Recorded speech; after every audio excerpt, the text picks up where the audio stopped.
Kjo mund të tingëllojë si një përfundim i ashpër, sidomos kur liderët në Europë dhe në lindjen e mesme këmbgulin se kjo nuk është lufta jonë. Por historia tregon një realitet krejt tjetër.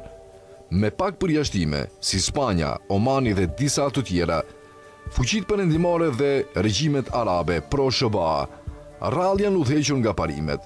Rekordi i tyre është ai i oportunizmit të llogaritur, i formësuar nga rreziku, përfitimi dhe qasat e fitores, shkruan Barut. Për të kuptuar hezitimin e sotëm, duhet të kthehemi pas në kohë.